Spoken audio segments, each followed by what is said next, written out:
New episode 6। Kabir का दिल धक से हो गया। श्रेया की हालत देखकर 2 पल के लिए वो बुत बना खड़ा रहा। फिर जैसे ही होश आया, बिना एक पल भी गंवाए, उसने श्रेया को अपनी बाहों में उठा लिया और रजत से जितना जल्दी हो सके हॉस्पिटल ले चलने के लिए कहा। श्रेया की हालत ने कबीर को इतना डरा दिया था कि वो अपनी बीमारी के बारे में भूल गया था। श्रेया का सर अपनी बाहों में थामे वो गाड़ी की पीछे वाली सीट पर बैठ गया। अरे आंखें खोलो, कुछ नहीं होगा तुम्हें, ठीक है? कबीर श्रेया के गाल पर प्यार से थपथपाते हुए उसे जगाने की कोशिश कर रहा था। वो उसके लिए वाकई चिंतित था। रजत ने रियर व्यू मिरर में कबीर का हाल देखकर सोचा, अच्छा हुआ कि वो कबीर के पीछे आया। कपूर मैंशन से कबीर बहुत गुस्से में निकला था, शायद इसलिए कविता ने तुरंत उसे फोन करके कबीर के पीछे जाने के लिए कहा था। लेकिन इस एक्सीडेंट का जिम्मेदार सिर्फ कबीर नहीं था। वो काफी देर से हॉर्न बजा रहा था। ये सच था कि वो गुस्से में था और कार की स्पीड ज्यादा थी, लेकिन श्रेया भी सड़क के बीचों बीच भाग रही थी। जब श्रेया को होश आया, उसके ठीक सामने कबीर बैठा हुआ था। उसे एकदम से डेजा वू जैसा महसूस हुआ। झट से वो उठकर बैठ गई और डरते हुए मासूमियत से कहा, मैंने कुछ नहीं किया यार, क्यों मेरे पीछे पड़े हो? श्रेया को होश में आता देखकर कबीर की जान में जान आई। अगर आज इस एक्सीडेंट में श्रेया को कुछ भी हो जाता तो इस अपराध बोध में वो कभी नहीं जी पाता। कबीर उठकर श्रेया के पास आया और उसे वापस बेड पर आराम से लिटाते हुए कहा, तुम्हें आराम की जरूरत है? किसी भी चीज की जरूरत हो तो मुझे बताना, मैं यहीं हूँ। अपनी बड़ी बड़ी आंखों से श्रेया कबीर को हैरानी से देख रही थी। ये इंसान कहीं पागल तो नहीं था? वो हॉस्पिटल के बेड पर पड़ी हुई थी। इस बात का एहसास उसे तब हुआ जब उसने डॉक्टर और नर्स को अपनी तरफ आते हुए देखा। तब उसे याद आया वो भयानक एक्सीडेंट। मैं जिंदा हूं अभी भी, अपने सही सलामत हाथों और पैरों को देखते हुए उसने मन में सोचा। डॉक्टर्स ने श्रेया को चेक करने के बाद कबीर से कहा, आपकी गर्लफ्रेंड की सारी रिपोर्ट्स नॉर्मल हैं, कोई इंटरनल इंजरी नहीं है। 2 घंटे बाद आप इन्हें घर ले जा सकते हैं। वो मेरी गर्लफ्रेंड नहीं है, वो मेरा बॉयफ्रेंड नहीं है, दोनों ने एक साथ कहा। डॉक्टर ने दोनों को ध्यान से देखा और बस ओके कहते हुए वहां से निकल गए। कुछ पल का अजीब सा सन्नाटा था कमरे में। तुम जा सकते हो, डिस्चार्ज मिलते ही मैं अपने आप चली जाऊंगी। श्रेया ने बिना कबीर की तरफ देखे कहा, कहाँ जाओगी? कबीर ने गंभीरता से पूछा। अपनी आंखों में सवाल लिए श्रेया कबीर की तरफ देख रही थी। आखिर कहना क्या चाहता था वो? मुझे पता है कि तुम्हारे घर के दरवाजे अब तुम्हारे लिए बंद हो चुके हैं। श्रेया हैरानी से कबीर को देखे जा रही थी। उसे कैसे पता चला होगा इस बात का? जब कबीर ने सिंघानिया हाउस में फोन किया था तब दिव्या ने फोन उठाया था। एक्सीडेंट के बारे में सुनते ही उन्होंने कहा था, वो जिए या मरे हमें कोई फर्क नहीं पड़ता। अब उसका इस घर से कोई नाता नहीं है। कहीं न कहीं कबीर अपने आप को श्रेया की इस हालत का जिम्मेदार समझ रहा था। उसे लगा कि कल रात के हादसे की वजह से घर वालों ने श्रेया को घर से निकाल दिया। उसके मन में श्रेया के लिए बस हमदर्दी थी। शादी के बारे में तो वो अभी भी नहीं सोच रहा था। उतने में मिसेस कविता भागी दौड़ी वहां पर पहुंची। रजत ने मिसेस कविता को श्रेया के एक्सीडेंट के बारे में इन्फॉर्म किया था। ओह थैंक गॉड, तुम ठीक हो बेटा? श्रेया को देखते ही उन्होंने राहत की सांस लेते हुए कहा। मिसेस कविता को वहां पर देखकर सिर्फ श्रेया ही नहीं, कबीर भी उतने ही हैरान था। पता नहीं अब क्या करेंगी वो, कहीं फिर से वो कुछ गड़बड़ न कर दें। इस डर से कबीर भी वहीं पर खड़ा रहा। मिसेस कविता ने श्रेया के सिर पर प्यार से हाथ फेरते हुए पूछा, ज्यादा दर्द तो नहीं हो रहा है ना बेटा? तुम ठीक हो? मैं ठीक हूँ आंटी, थैंक यू सर, झुकाते हुए श्रेया ने कहा। दरअसल उसकी आंखें भर आई थी। पता नहीं कितने सालों बाद किसी ने ऐसे प्यार से उसके सिर पर हाथ रखा था। लगता है तुमने मुझे पहचाना नहीं? कविता ने श्रेया से पूछा। श्रेया को चेहरा भूलने की बीमारी तो थी, लेकिन वो मिसेस कविता को नहीं भूली थी। आज सुबह ही हम मिले थे, मुझे याद है, श्रेया ने धीमी आवाज में अजीब तरह से कहा। वो कोई सुखद स्थिति में तो नहीं मिली थी जो ये बात गर्व से कहती नहीं, हम उससे पहले भी मिले हैं बेटा, क्या तुमको याद नहीं है? श्रेया ध्यान से मिसेस कविता के चेहरे को देखते हुए अपने दिमाग पर जोर देने लगी। क्या वो सच में पहले कहीं मिली थी उनसे? कबीर भी अब ये जानने के लिए बेताब था कि आखिर ये लड़की उसकी माँ को कहाँ मिली थी। आज दिन में उन्होंने बताने की कोशिश तो की थी, लेकिन उस वक्त वो इतना ज्यादा गुस्से में था कि कुछ भी नहीं सुना उसने। मुझे माफ करना आंटी, मुझे याद नहीं आ रहा है, श्रेया ने विनम्रता से कहा। कैसे याद होगा तुम्हें? तुमने बहुत पी रखी थी उस दिन, मिसेस कविता ने हंसते हुए बोला। श्रेया इतनी शर्मिंदा हो चुकी थी कि अगर उसके बस में होता तो वो भी सीता जी की तरह धरती में समा जाती। ये लेडी हमेशा उसे गलत जगहों पर ही क्यों देख लेती थी। अरे तुम्हें शर्मिंदा होने की कोई जरूरत नहीं है बेटा, तुम्हें तो गर्व महसूस करना चाहिए कि उस हालत में भी तुम्हें इतना होश था कि मेरे बेटे को सही सलामत तुम घर ले आई थी। ये सुनते ही कबीर और श्रेया दोनों हैरानी से एक दूसरे को देखने लगे। हम पहले भी कहीं मिले थे। दोनों के मन में एक ही सवाल दौड़ रहा था। कविता बोलने लगी कि कैसे श्रेया कबीर को उस दिन घर ले आई थी। कबीर को हल्का हल्का याद आने लगा, उसके बचपन के दोस्त समीर की बैचलर पार्टी थी। उस रात सबने जबरदस्ती उसे बहुत पिला दी थी, इतनी की आखिर में उसको उल्टी आ गई थी। थोड़ी ताज़ी हवा लेने के लिए वो बाहर निकल आया था, तभी उसने देखा कि कुछ लड़के एक वेट्रेस के साथ बदतमीजी कर रहे थे। उस लड़की को बचाने के चक्कर में उसका झगड़ा भी हो गया था। उन लड़कों से उसके हाथ पर चोट भी लगी थी। बाद में उस लड़की ने उसे घर छोड़ा था। क्या वो लड़की श्रेया थी? कबीर श्रेया को ध्यान से देखने लगा। श्रेया और उसके कुछ दोस्त मिलकर एक शॉर्ट फिल्म बना रहे थे, क्योंकि सारे स्ट्रगलिंग एक्टर्स थे। पैसे बचाने के लिए वो लोग असली लोकेशन पर छुप छुप कर शूट कर रहे थे। काफी मुश्किलों के बाद शूट शुरू हुआ ही था कि अचानक से कबीर आ गया वहां पर। सबने उसे समझाने की बहुत कोशिश की थी कि वहां पर गोरिल्ला शूट चल रहा था, पर वो माना ही नहीं। श्रेया ने भी मेथड एक्टिंग के चक्कर में कैरेक्टर को और ज्यादा रियल दिखाने के लिए उस दिन काफी ड्रिंक कर ली थी। वो भी कैरेक्टर से बाहर नहीं निकल रही थी और कबीर को बोले जा रही थी कि प्लीज बचा लो मुझे इन गुंडों से। वो बहुत मजाकिया घटना थी, दोनों ने हंसते हुए एक साथ कहा और अगले ही पल दोनों वापस अपने अपने अजीब से जोन में चले गए हंसते हुए। तो ये जल्लाद बड़ा प्यारा लगता है। रुको, उस दिन वो ऐसा नहीं दिख रहा था। वो बंदा क्लीन शेव था, इसलिए मैंने नहीं पहचान पाए इसे छिला हुआ मुर्गा लग रहा था। ये उस दिन मन में सोचते सोचते श्रेया हंसने लगी। उसे ऐसे हंसते हुए कबीर ने देख लिया। वो कुछ बोलने ही वाला था कि मिसेस कविता ने उससे पूछा, तुमने श्रेया को सॉरी बोला? कबीर हैरानी से अपनी माँ को देख रहा था। क्या इस लड़की ने उन पर कोई जादू किया होगा? उसकी माँ हर बात पर उसी की साइड लिए जा रही थी, या फिर ये सब कुछ इस लड़की की कोई बहुत बड़ी साजिश थी? ठीक है आंटी, सॉरी की कोई जरूरत नहीं है, मैं गलत थी। श्रेया ने बोला, धन्यवाद, कम से कम तुम्हें ये एहसास है। कबीर ने ताना मारते हुए कहा, हाँ मुझे है। कुछ लोगों के विपरीत, जो गलती तो करते हैं लेकिन मानते नहीं और फिर दूसरों पर बड़े आराम से इल्जाम भी लगा देते हैं। श्रेया का मतलब रात वाले हादसे से था, जिसके लिए कबीर को बेशक उससे माफी मांगनी चाहिए। तभी मिसेस कविता का फोन बजा। उन्होंने फोन उठाया और तुरंत उनके चेहरे के हाव भाव बदल गए। वो झट से उठी और जल्दी में वहां से निकल गई। कबीर भी उनके पीछे पीछे भागा। अपने कमरे के कांच के पैनल से श्रेया बाहर देख रही थी कि कबीर और उसकी मां का किसी बात पर बहुत बड़ा झगड़ा चल रहा था। कबीर काफी परेशान लग रहा था और फिर उसकी मां रोते हुए वहां से चली गई। जल्लाद कहीं का, मां को रुला दिया। जिनके पास सब होता है उन्हें कद्र कहाँ होती है। श्रेया बड़बड़ाई, तभी धम्मा से दरवाजा बंद होने की आवाज आई और श्रेया एकदम से चौंक गई। उसने देखा कि कबीर उसके सामने खड़ा था। श्रेया मन ही मन थोड़ा सा घबरा गई। पता नहीं अब ये पागल आदमी क्या चाहता था। कबीर ने सीधे और साफ लफ्जों में श्रेया की आंखों में देखते हुए पूछा, मुझसे शादी करने के लिए कितने पैसे चाहिए तुम्हें? क्या? श्रेया को जैसे झटका लगा, ये आदमी सच में पागल था। कबीर ने कहा, अभी थोड़ी देर पहले तुम ही कह रही थी ना कि मुझे अपनी गलती मान लेनी चाहिए। चलो मान लिया, कल रात को जो कुछ भी हुआ मैं उसे बदल तो नहीं सकता, लेकिन उस हादसे की जिम्मेदारी जरूर उठा सकता हूँ। मुझसे शादी करो, मुझ पर कोई एहसान कर रहे हो। शादी कोई हलवा है, मन किया और खा लिया। तुम जैसे बदतमीज, अड़ियल, अकड़ू आदमी से शादी करने से अच्छा है मैं जहर खाकर मर जाऊं। मजाक बना के रख दिया है। श्रेया को बहुत गुस्सा आ रहा था। ये कोई मजाक नहीं है, मैं गंभीर हूं। अगर तुमने हाँ कहा तो मैं अभी इसी वक्त तुमसे शादी कर लूंगा। कबीर की आंखों में हताशा थी। कौन सा ड्रग लेते हो तुम? हाँ, नहीं करनी है मुझे शादी, तुमसे माफ करो और निकलो यहाँ से। श्रेया तंग आ चुकी थी। कबीर को श्रेया का रवैया बिल्कुल भी पसंद नहीं आ रहा था, पर क्योंकि इस वक्त उसे श्रेया की जरूरत थी, उसने श्रेया को फिर से समझाने की कोशिश की। ऐसा मौका बार बार नहीं आता है। अच्छी तरह से सोच के देखो, अगर तुमने मुझसे शादी की तो तुम्हारी सारी वित्तीय समस्याएं हल हो जाएंगी। तुम्हारे पास रहने के लिए एक आलीशान घर होगा। इनफैक्ट तुम्हारा अगर कोई बॉयफ्रेंड भी है तो मुझे उससे भी कोई प्रॉब्लम नहीं होगी। तुम जो मर्जी वो कर सकती हो, और जैसे ही हमारा तलाक हो जाएगा मैं तुम्हें इतना पैसा दूंगा कि तुम उन पैसों से जो मर्जी वो कर पाओगी, जहां मर्जी वहां जाकर सेटल हो पाओगी। श्रेया ने गुस्से में अपने हाथ से ड्रिप वाली सुई निकाल दी और फिर वहां से लगभग उठने ही वाली थी, लेकिन तलाक के बारे में सुनकर वो रुक गई। तलाक? अगर तलाक ही देना है तो तुम शादी क्यों कर रहे हो? यूं समझ लो कि ये शादी नहीं, एक समझौता है, कोई बहुत बड़ी मजबूरी है, किसी की जिंदगी और मौत का सवाल है। श्रेया को कबीर की आंखों में सच्चाई दिख रही थी।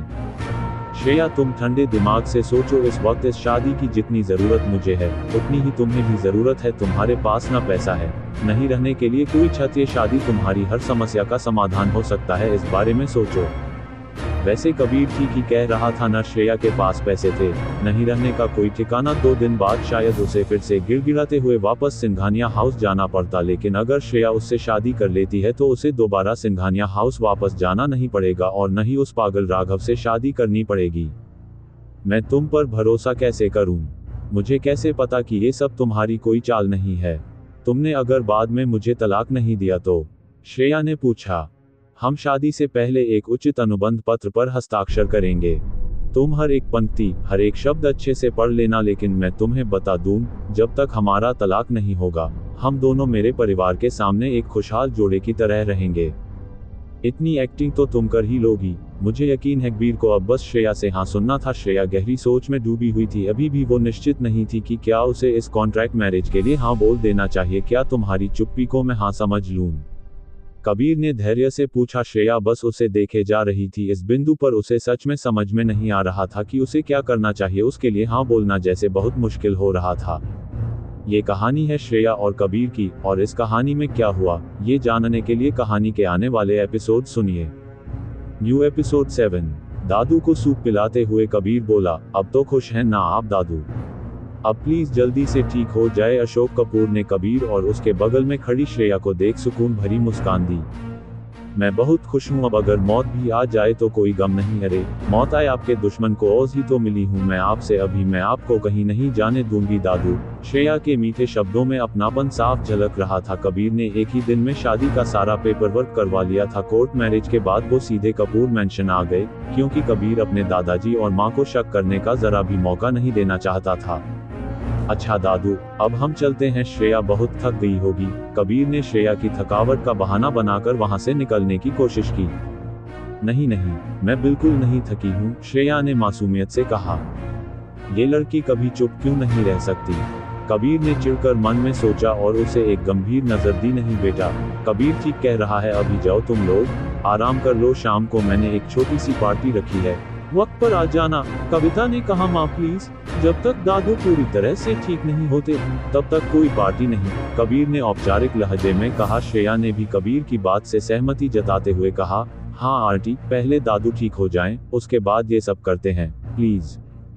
कविता ने दोनों बच्चों के गालों पर प्यार से हाथ फेरते हुए कहा, ठीक है, पर डिनर तो आज सब साथ मिलकर कर ही सकते हैं ना, तो वक्त पर आ जाना। श्रेया थोड़ी उलझन में थी। वक्त पर आ जाना मतलब हम कहीं और भी जाने वाले हैं?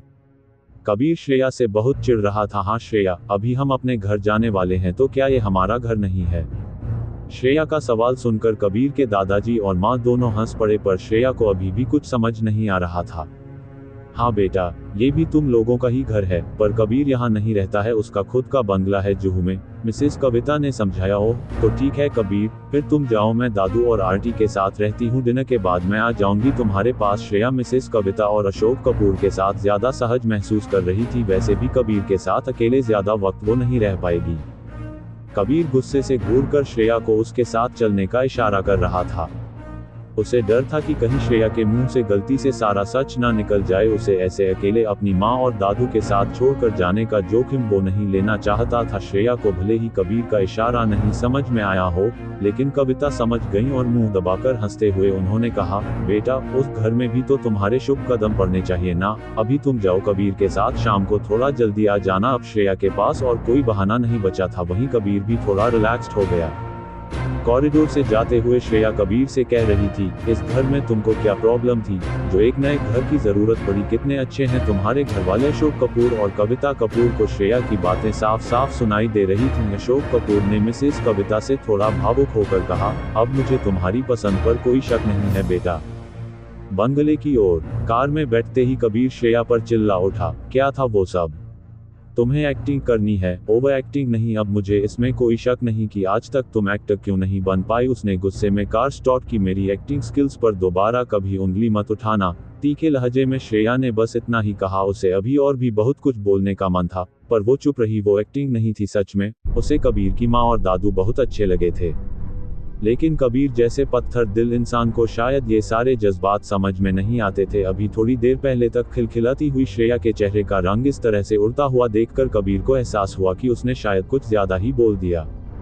फिर कबीर ने थोड़ा हिचकिचा कर बोला, सॉरी, मेरा वो मतलब नहीं था। उसने बीच रास्ते में ही गाड़ी रोक दी और फिर थोड़ी नरमी से बोला, देखो, तुम्हें भी पता है कि ये शादी बस एक समझौता है। मुझे ये दादू के लिए करना पड़ा। मैं किसी और से प्यार करता हूँ और मुझे नहीं पता कि अब ये बात मैं उसे कैसे बताऊं। उस बेचारी का तो दिल ही टूट जाएगा।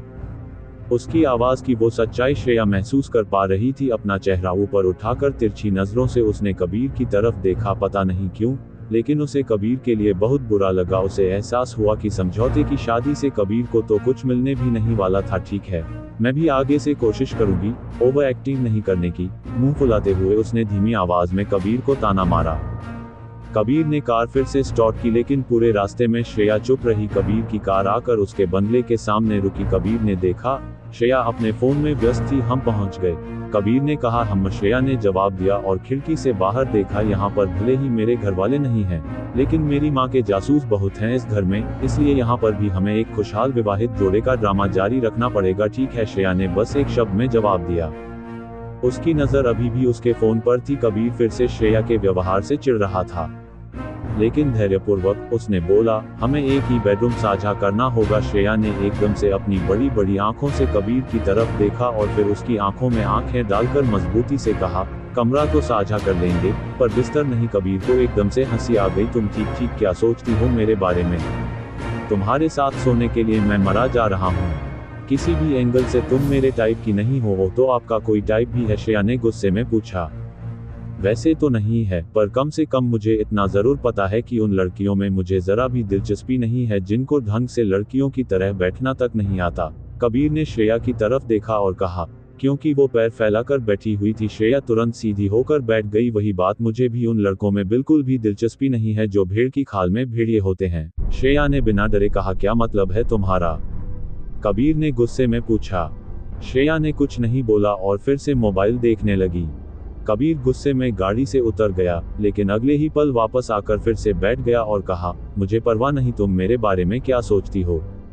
सीधे मुद्दे पर आते हैं, मैं तुम्हारी आज़ादी का सम्मान करूंगा। तुम जो मर्जी आए कर सकती हो, दोस्ती, अफेयर, कुछ भी, लेकिन ध्यान रहे तुम्हारी वजह से मेरी रेप्यूटेशन पर कभी कोई आंच नहीं आनी चाहिए। चिंता मत करो, जब तक तुम्हारा तलाक नहीं हो जाता तब तक मैं किसी और मर्द के साथ कोई रिश्ता नहीं जोड़ने वाली हूँ। श्रेया ने औपचारिक लहजे में कहा। तो ठीक है। कबीर ने अपना सिर हिलाया और कार से उतरकर चला गया और फिर वापस एक बार भी पीछे मुड़कर नहीं देखा।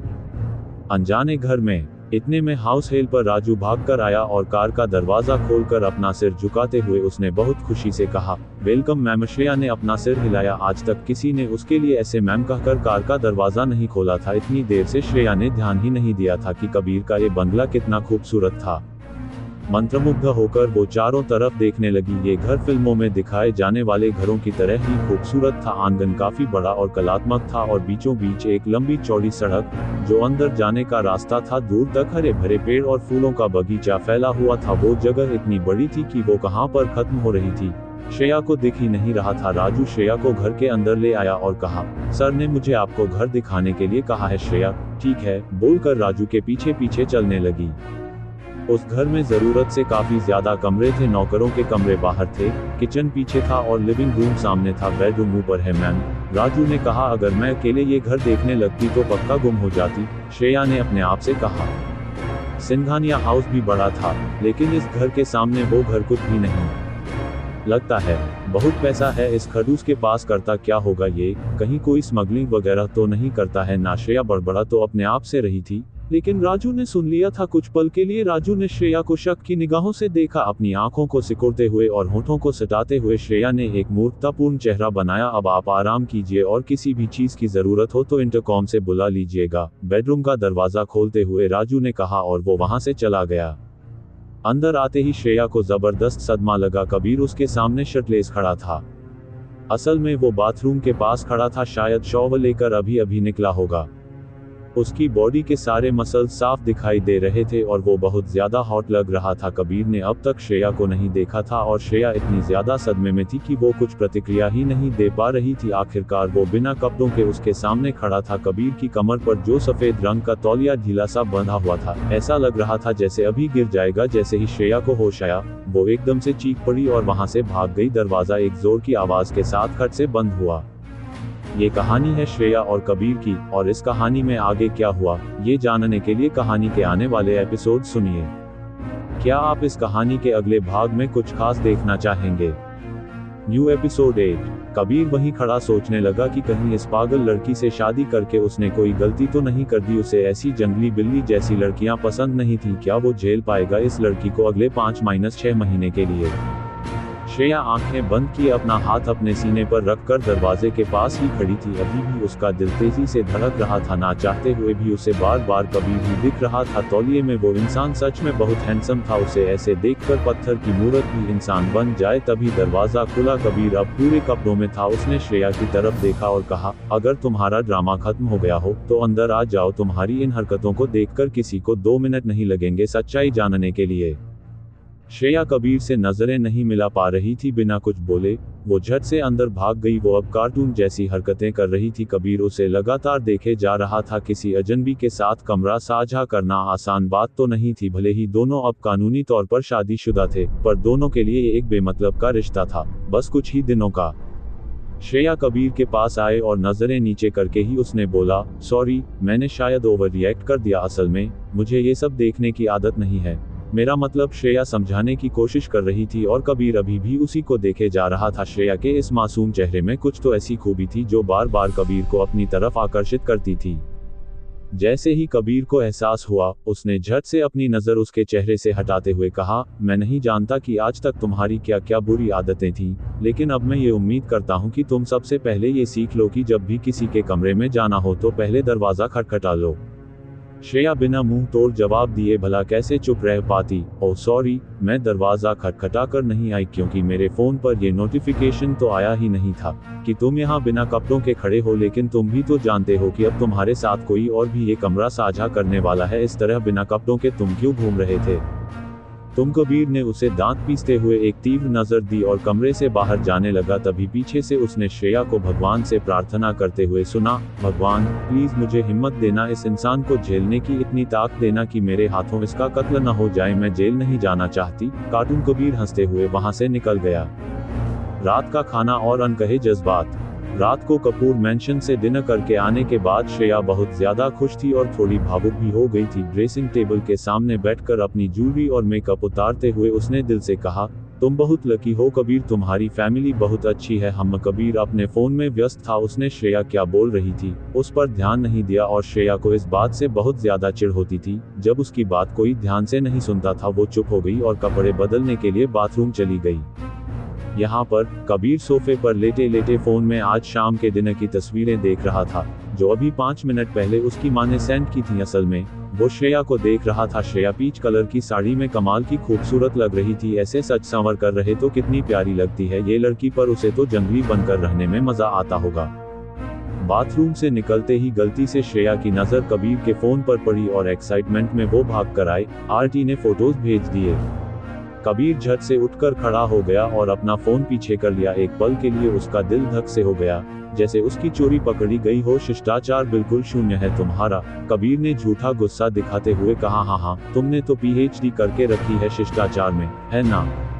कोई जब कुछ बात कर रहा होता है आप फोन में घुसे रहते हैं। वाह, क्या शिष्टाचार है। ताना मारना कोई श्रेया से सीखे। कबीर अब सच में चिढ़ गया। पता नहीं तुमसे बात करने की कोशिश ही क्यों करता हूँ मैं, तो मत करो ना। सिंपल सो जाओ, आज के लिए बहुत झेल लिया मैंने भी तुम्हें, श्रेया ने गुस्से में कहा।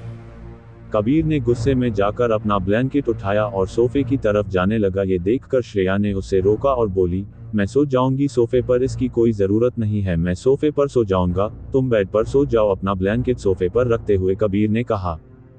कबीर एक प्रॉपर जेंटलमैन था, लेकिन श्रेया को मना करना भी सही था। उसको तो कहीं पर भी सोने की आदत थी, लेकिन कबीर जैसा इंसान जिसे बड़े घर में रहने की आदत थी, उसके लिए ऐसी एडजस्टमेंट करना मुश्किल था। सुनो, सच में, मुझे आदत है सोफे पर सोने की, मैं सो जाती हूँ, तुम जाओ बेड पर, तुम्हारी हाइट के हिसाब से भी ये सोफा छोटा है, तुम्हें नींद नहीं आएगी, श्रेया ने कहा और एकदम से उसके हाथों को पकड़ लिया उसे साइड करने के लिए, और कबीर ने बिना कुछ सोचे उसे पीछे धकेल दिया, लेकिन जोर ज्यादा लग गया और श्रेया जाकर फ्लोर पर गिरी। श्रेया ने उसके अच्छे इरादों को खत्म कर दिया और वो गुस्से में चिल्लाकर बोली, क्या तुम पागल हो? तुम्हें तकलीफ ना हो, इसलिए मैं सोफे पर सोना चाहती थी। कबीर ने सर नीचे किया और जिस हाथ को श्रेया ने छुआ था उसको झटक कर साफ किया, फिर उसके बाद शांति से उसने श्रेया की तरफ देखा और बड़े आराम से कहा, बाहर निकलो। श्रेया वहीं जम गई, उसको समझ में नहीं आ रहा था कि आखिर उसने ऐसा क्या कर दिया कि कबीर उसे अब कमरे से बाहर जाने के लिए बोल रहा था, उसे नीचा दिखाने का एक मौका नहीं छोड़ता था ये इंसान। श्रेया का गुस्सा बढ़ता जा रहा था और वो कबीर को घूरे जा रही थी, लेकिन अचानक से उसने कुछ देखा और एकदम से वो कबीर पर कूद पड़ी। छोटे बच्चे जब डर जाते हैं तो जैसे अपनी माँ को जोर से पकड़ लेते हैं, श्रेया ने भी बिल्कुल वैसे ही कबीर को पकड़ रखा था और आंखें बंद किए हुए ही उसने कहा, वहाँ पर एक बहुत बड़ा चूहा है और मुझे चूहों से बहुत डर लगता है। और वो कबीर से एकदम लिप गई। एक नया एहसास और एक राज। श्रेया कबीर के इतने करीब थी कि वो उसकी धड़कनों को सुन पा रहा था। उसे धीरे धीरे कुछ होने लगा, पता नहीं क्या, पर श्रेया का इस तरह से उससे लिपटना कबीर को एक अजीब ही तरह का सुकून दे रहा था, जो आज से पहले कभी उसने महसूस नहीं किया था। उसके लिए यह एहसास बहुत ही अनोखा और नया था। पंखे की तेज हवा में उसके लहराते हुए बालों से भीनी भीनी सी खुशबू आकर उसे और भी मदहोश कर रही थी। कबीर ये समझ नहीं पाया कि ये खुशबू उसके शैम्पू की थी या परफ्यूम की। श्रेया को उसने भी अनजाने में जोर से पकड़ लिया था, लेकिन श्रेया से कहे जा रहा था, छोड़ो मुझे। वो श्रेया के इतने करीब था कि उसे ऐसा लग रहा था जैसे वो आग और बर्फ दोनों पर एक साथ चल रहा हो। रेशम सी नर्म और पानी सा ढलने वाले श्रेया के शरीर के इतने करीब आकर कबीर समझ ही नहीं पा रहा था कि उसे ठीक ठीक कैसा महसूस हो रहा था। ड्रग्स का असर तो बहुत पहले ही खत्म हो जाना चाहिए था, कबीर ने मन ही मन सोचा। यह एहसास कबीर को जैसे मंत्रमुग्ध कर दिया था इस अनोखे एहसास ने। लेकिन जबरदस्ती अपने इमोशन पर कंट्रोल करते हुए कबीर ने इस बार श्रेया को थोड़ा सख्ती से बोला, छोड़ो मुझे। नहीं नहीं नहीं नहीं नहीं, प्लीज नहीं, वो चूहा बहुत बड़ा है। श्रेया बच्चों की तरह जिद पर अड़ी थी। अब तक कबीर के दोनों हाथ उसके कंधों पर थे, अब श्रेया ने एकदम से उसके हाथों को अपनी कमर पर आते हुए महसूस किया। कबीर ने श्रेया को पीछे की तरफ खींचकर उसे नीचे पटक दिया, लेकिन श्रेया ने कबीर को भी अपने साथ ही नीचे खींच लिया और अब दोनों फ्लोर पर पड़े हुए थे। जब तक कबीर ने अपना होश संभाला, उसके होंठ श्रेया के गुलाबी मुलायम होठों को लगभग छू रहे थे। उसे ऐसा लगा जैसे उसका गला सूख रहा हो। अगर ऐसे ही और एक पल भी रहा तो कबीर अपने आप पर कंट्रोल खो बैठेगा। झट से उसने श्रेया को खुद से दूर धकेला और श्रेया जाकर सेंटर टेबल से टकराई। श्रेया के दाहिने हाथ पर जोर से लगा। उसे इतना ज्यादा दर्द हो रहा था कि मानो अभी वो बेहोश हो जाएगी। कबीर रिलैक्स होने ही लगा था कि उसने श्रेया को अपना हाथ पकड़े हुए जमीन पर बैठे देखा।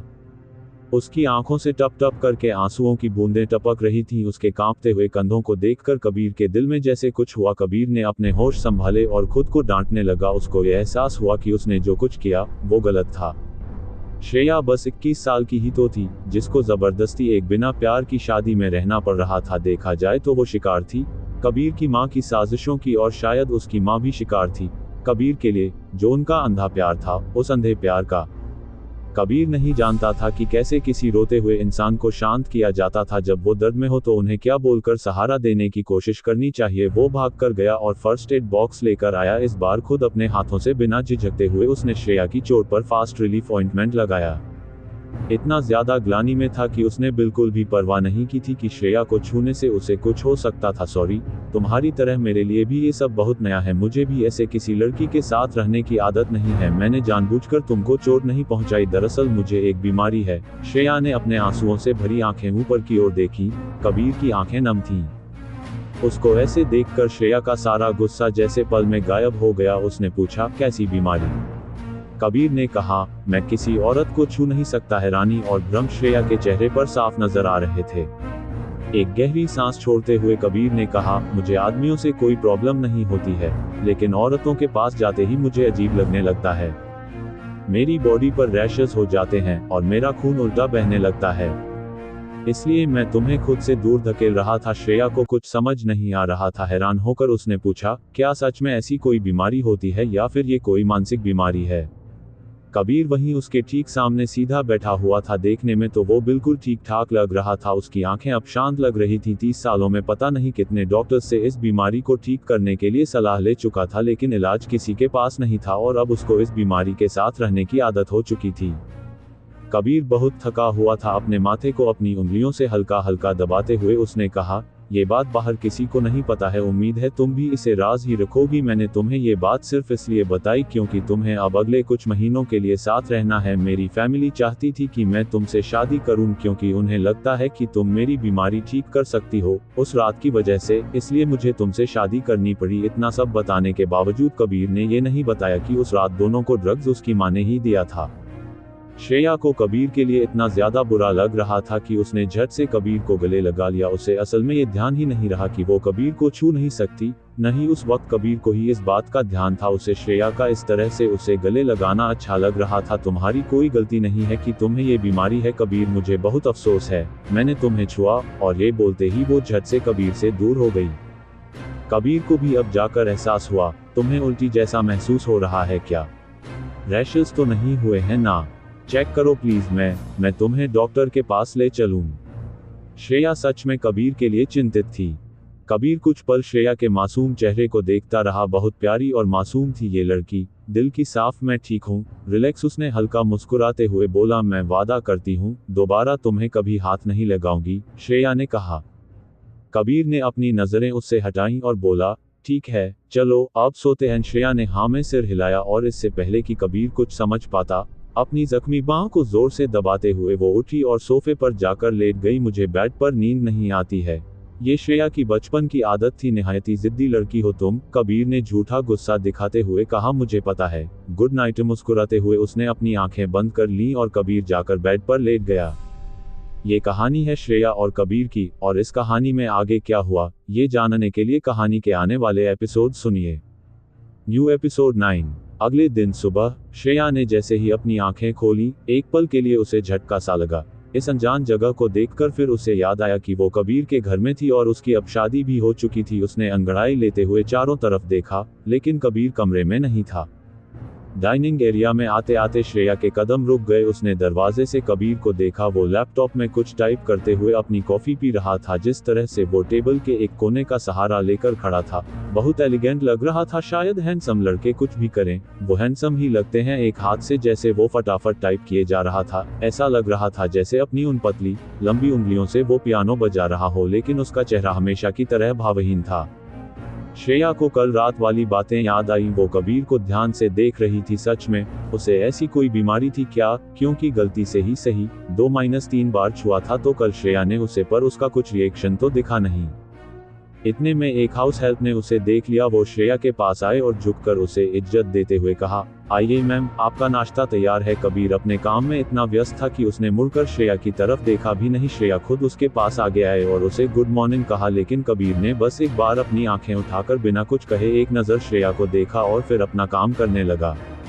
खड़ूस कहीं का, और मुझे बोलता है कि मैनर्स नहीं है मुझमें, श्रेया ने बहुत ही धीमी आवाज में बड़बड़ाया और जाकर वो डाइनिंग टेबल पर बैठ गई। अभी भी वो कबीर को ही घूरे जा रही थी। सूट में भी ये इंसान उतना ही खतरनाक लगता था जितना बिना शर्ट के। नेक्स्ट टाइम से मेरे कपड़े पहनने से पहले मुझसे एक बार पूछ जरूर लेना, तुम जानते हो शिष्टाचार के लिए, कबीर ने बिना उसकी तरफ देखे ही बोला।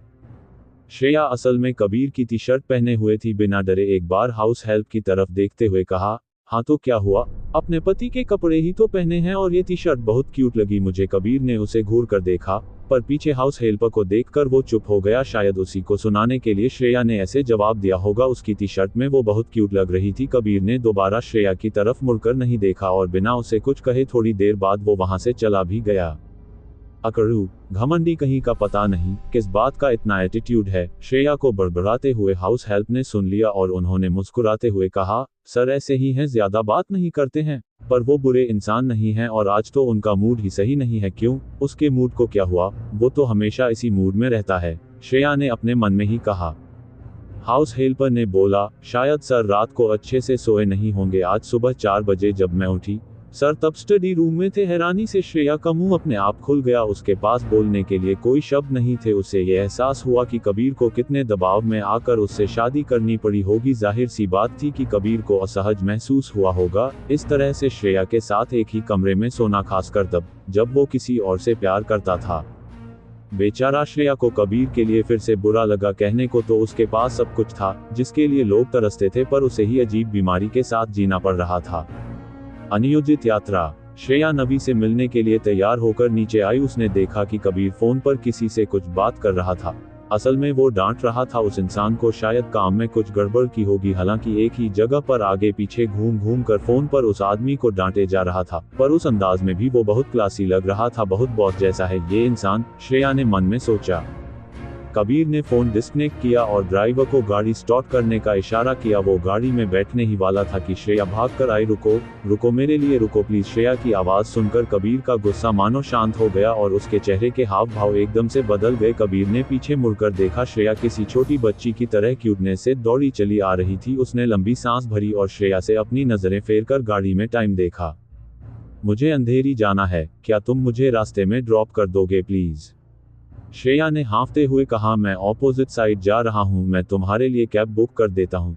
कबीर ने कहा। श्रेया अभी भी हाँफ रही थी। नहीं, तुम मुझे बस स्टॉप तक ड्रॉप कर दो, वहां से मैं खुद चली जाऊंगी। बिना मतलब कैब पर पैसे बर्बाद करने की कोई जरूरत नहीं है, कबीर ने उसे घूरते हुए कहा। अब कपूर खानदान के इतने भी बुरे दिन नहीं आए हैं कि उनके घर की बहू को बसों में धक्के खाकर पैसे बचाने की जरूरत पड़े। श्रेया को देखता रहा और थोड़ी देर कुछ सोचने के बाद बोला, अंदर आओ। ये सुनते ही श्रेया खुश हो गई और जल्दी से कार में घुस गई। कबीर की कार बहुत बड़ी थी। ये वो कार नहीं थी जिससे वो कल आई थी। कार की सीटें लेदर की थीं और एक भीनी खुशबू से पूरी कार महक रही थी। अचानक कबीर की नजर श्रेया के जूतों पर पड़ी। तुम्हारे जूते इतने गंदे क्यों हैं? श्रेया ने अपने जूतों को देखा। जाहिर सी बात थी वो शर्मिंदा हुई, पर उसने हंसकर कहा, मेरे पास और कोई जूते नहीं हैं। कबीर के हाव भाव न बदलते देखकर श्रेया ने कहा, तुम्हें इतना बुरा किस बात का लग रहा है? मैंने जानबूझकर गंदा नहीं किया है। अब कबीर ने श्रेया के कपड़ों को ध्यान से देखा। उसके कपड़े भी गंदे थे। कबीर ने कहा, पहले मैं तुम्हें कुछ कपड़े और जूते खरीदने के लिए ले चलता हूँ। श्रेया ने एक तीखी नजर दी कबीर को। मेरे कपड़े ठीक हैं, सिंघानिया हाउस वापस जा नहीं सकती? नहीं तो लेकर आती। अभी के लिए कुछ कपड़े मैंने एक दोस्त से उधार लिए हैं। लेकिन उससे पहले ही कबीर ने ड्राइवर को ऑर्डर दे दिया, उसी जगह ले चलो जहां से मॉम अपने लिए कपड़े लेती हैं। ड्राइवर ने ये सुनते ही यू टर्न ले लिया। अरे नहीं, इसकी कोई जरूरत नहीं है प्लीज, श्रेया ने ईमानदारी से कहा। तुम्हारे कपड़े बहुत गंदे हैं श्रेया, मुझे देखकर ही अजीब सा लग रहा है। और रियली श्रेया चिढ़ गई, क्योंकि उसे अजीब लग रहा है इसलिए वो जो चाहे वो खरीद लेगा। लेकिन ये सोचकर कि कबीर उसके लिए इतना कुछ करने जा रहा है, उसने कहा, मुझे ऐसी फिजूल खर्ची की आदत नहीं है। इतनी लग्जरी में झेल नहीं पाती हूँ और मुझे गंदगी में रहने की आदत नहीं है और न ही अपने आसपास मैं गंदगी झेल पाता हूँ।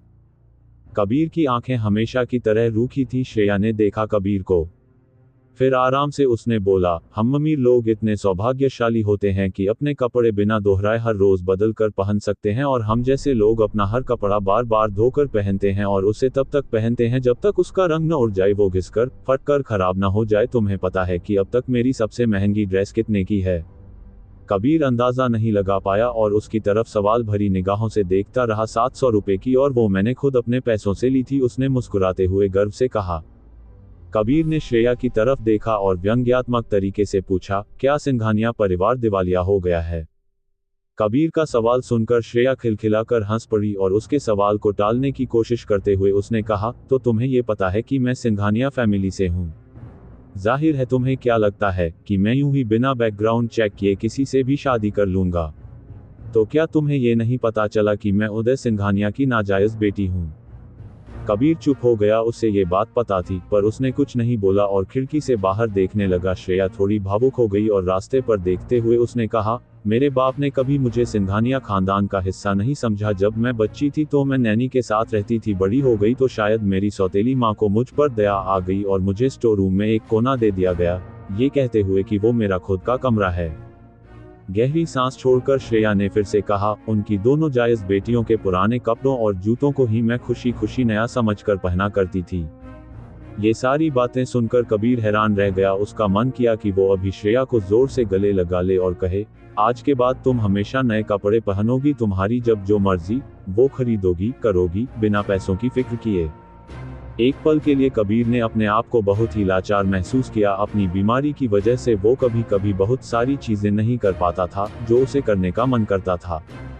दोनों एक पॉपुलर कपड़े के ब्रांड के शोरूम के बाहर गाड़ी से उतरे। जैसे ही दोनों ने शोरूम के अंदर कदम रखा, कबीर ने सेल्स गर्ल से श्रेया की तरफ इशारा करते हुए कहा, इनके साइज में आपके पास जितने भी कपड़े हैं सब दे दीजिए। कबीर की बात में गंभीरता देखकर सेल्स गर्ल की आंखें चमक उठी। वो जल्दी से श्रेया को शोरूम के अंदर ले गई। श्रेया हक्की बक्की रह गई। जिंदगी में पहली बार ऐसे अमीरों की तरह वो शॉपिंग करने वाली थी। आगे क्या होगा इस कहानी में? क्या श्रेया अपनी नई जिंदगी को स्वीकार कर पाएगी? New episode 10। अगले दिन सुबह श्रेया ने जैसे ही अपनी आंखें खोली, एक पल के लिए उसे झटका सा लगा। इस अनजान जगह को देखकर फिर उसे याद आया कि वो कबीर के घर में थी और उसकी अब शादी भी हो चुकी थी। उसने अंगड़ाई लेते हुए चारों तरफ देखा, लेकिन कबीर कमरे में नहीं था।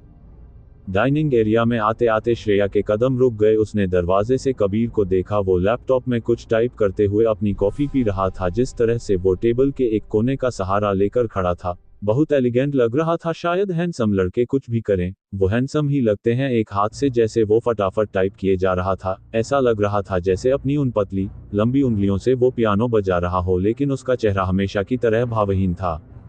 श्रेया को कल रात वाली बातें याद आई। वो कबीर को ध्यान से देख रही थी। सच में उसे ऐसी कोई बीमारी थी क्या? क्योंकि गलती से ही सही 2-3 बार छुआ था तो कल श्रेया ने उसे, पर उसका कुछ रिएक्शन तो दिखा नहीं।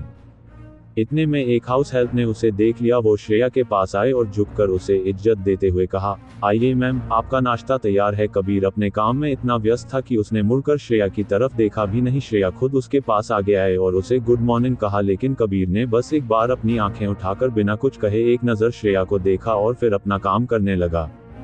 खड़ूस कहीं का, और मुझे बोलता है कि मैनर्स नहीं है मुझ में। श्रेया ने बहुत ही धीमी आवाज में बड़बड़ाया और जाकर वो डाइनिंग टेबल पर बैठ गई। अभी भी वो कबीर को ही घूरे जा रही थी। सूट में भी ये इंसान उतना ही खतरनाक लगता था जितना बिना शर्ट के। नेक्स्ट टाइम से मेरे कपड़े पहनने से पहले मुझसे एक बार पूछ जरूर लेना, तुम जानते हो शिष्टाचार के लिए। कबीर ने बिना उसकी तरफ देखे ही बोला।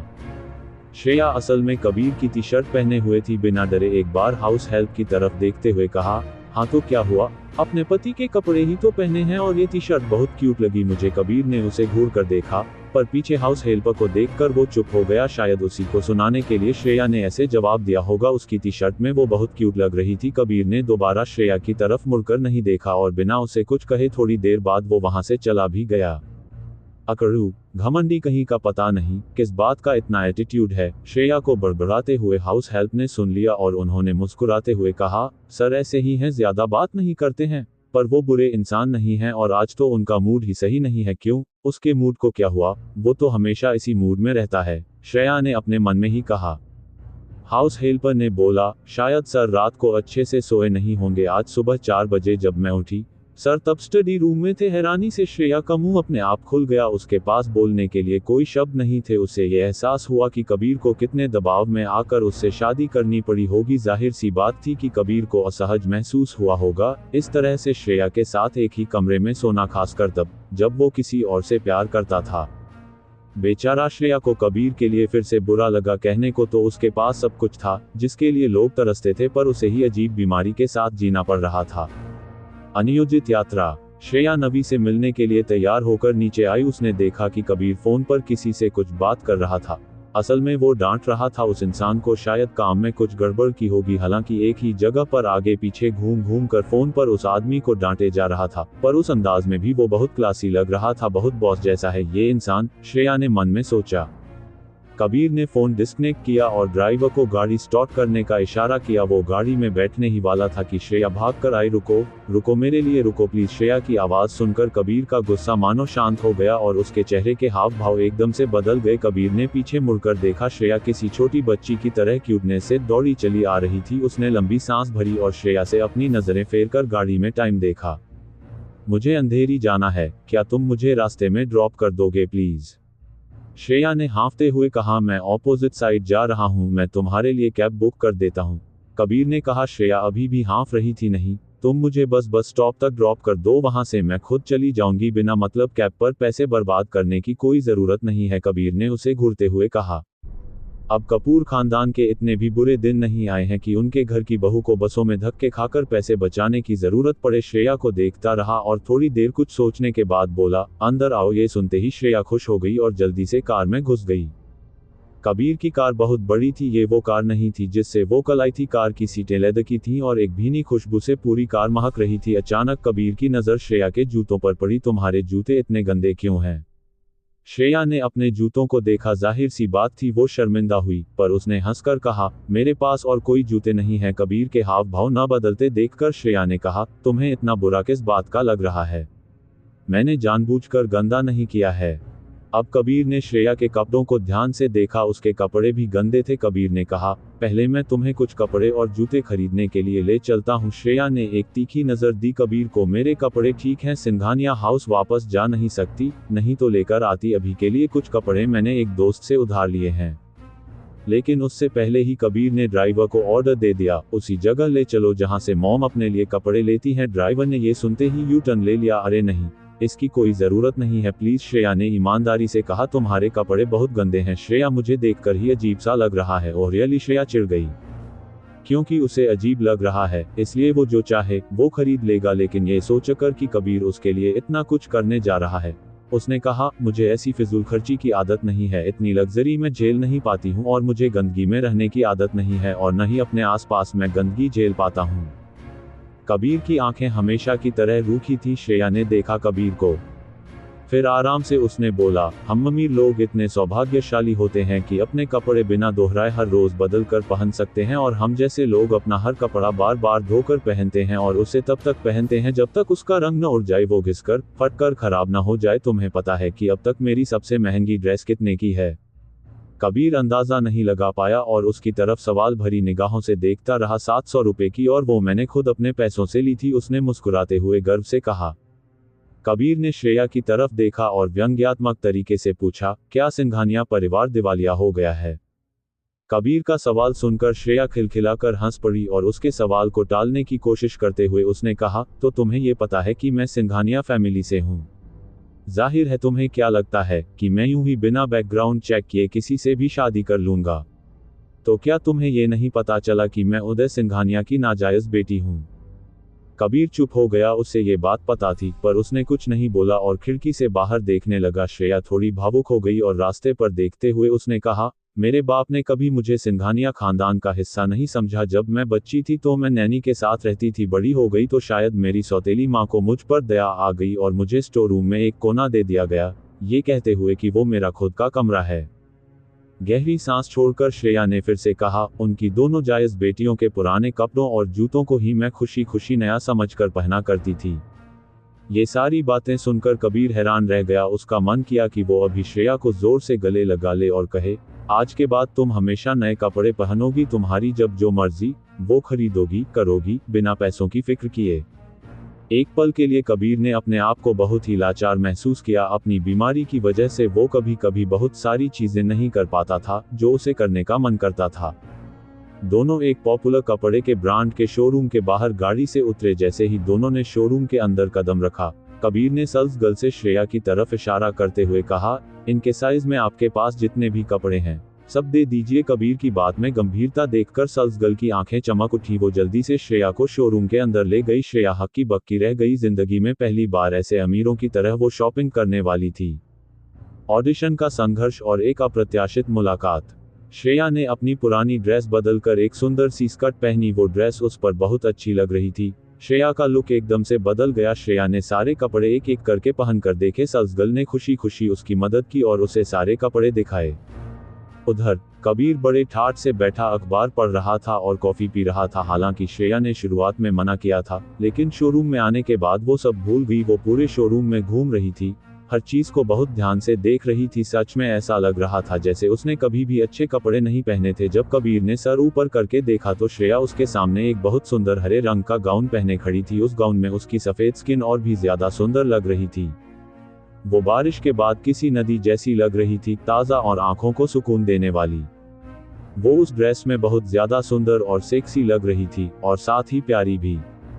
सेल्स गर्ल ने उसको देखा और मुस्कुराते हुए उसकी तारीफ की, इस ड्रेस में आप बहुत सुंदर लग रही हैं मैम, ऐसा लग रहा है जैसे ये ड्रेस आपके लिए ही बनी है। श्रेया को अपनी तारीफ सुनकर शर्मा रही थी। कबीर उसकी तरफ देख रहा था। सच में वो उस ड्रेस में बहुत खूबसूरत दिख रही थी। हालांकि वो आमतौर पर इतनी सुंदर नहीं दिखती थी। उसका अस्तित्व उभर कर बाहर आ रहा था। वो खुद को रोक नहीं पाया और छुप छुप कर दोबारा उसको फिर देखा। जैसे ही उसने देखा कि श्रेया उसको देख रही है तो उसने जल्दी से अपनी नजरें घुमा लीं।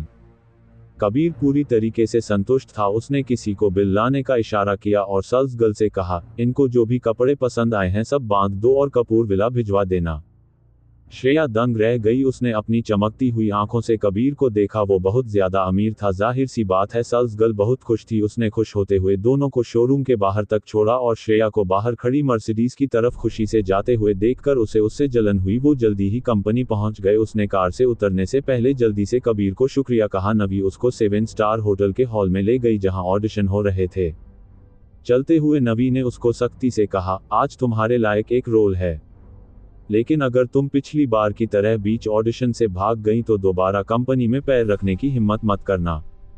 तुम्हें सच में लगता है तुम रिया के जैसी हो? अगर तुम्हें भी अपने पसंद के रोल करने हैं तो पहले उसके जैसी बनो। माना कि वो बहुत ज्यादा फेमस नहीं है, लेकिन फिर भी वो एक बहुत बड़ी सेलिब्रिटी है। बेहतर होगा तुम अपने ऑडिशंस को सीरियसली लो और ये फालतू के बहाने बनाना बंद करो। श्रेया ने मन में सोचा, रिया के पास सिंघानिया परिवार के पैसों की कोई कमी नहीं है, तो जाहिर है कि वो फेमस है। वहीं दूसरी तरफ उसकी सौतेली मां ने उसको आगे बढ़ने से रोकने में कोई कमी नहीं छोड़ी।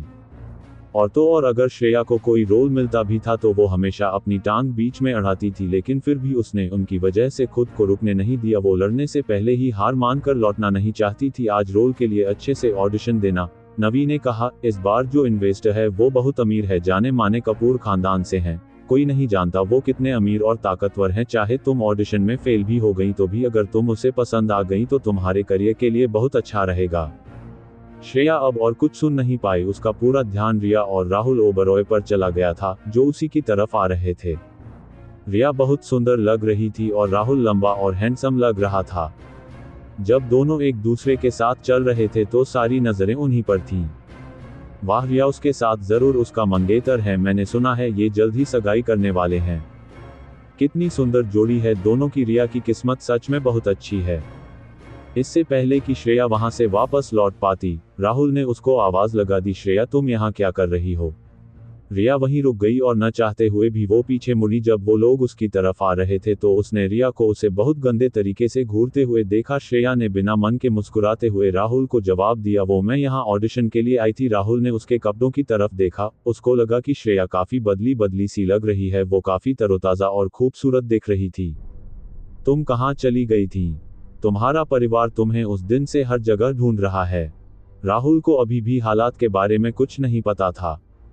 वो बस इतना जानता था कि सिंघानिया परिवार तकलीफ में था। उसकी सौतेली मां दिव्या हमेशा उसको कोसती रहती थी। वो उसे एक घटिया और नमक हराम लड़की समझती थी। श्रेया रिया की उड़ी हुई शक्ल देखकर एक कड़वी हंसी हंसने लगी और बोली, मैं बिल्कुल ठीक हूँ। मैं एक दोस्त के साथ रह रही हूँ और आगे भी उसी के साथ रहूंगी।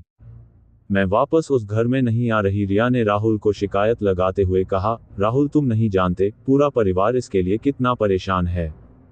ये बहुत बचकानी हरकत है। मेरी माँ पूरी रात चिंता के मारे सो नहीं पाई, लेकिन ये उसकी सौतेली माँ को गुस्से के मारे नींद नहीं आई होगी। आखिर वो उसे बेच जो नहीं पाए। श्रेया का बिल्कुल मन नहीं था रिया की एक्टिंग देखने का। उसने बेरुखी से कहा, मुझे अभी ऑडिशन के लिए जाना है, आप लोग आगे बढ़ सकते हैं। उसने राहुल की तरफ देखा और खुद को रोकते हुए जोर से अपनी मुट्ठी बंद कर ली।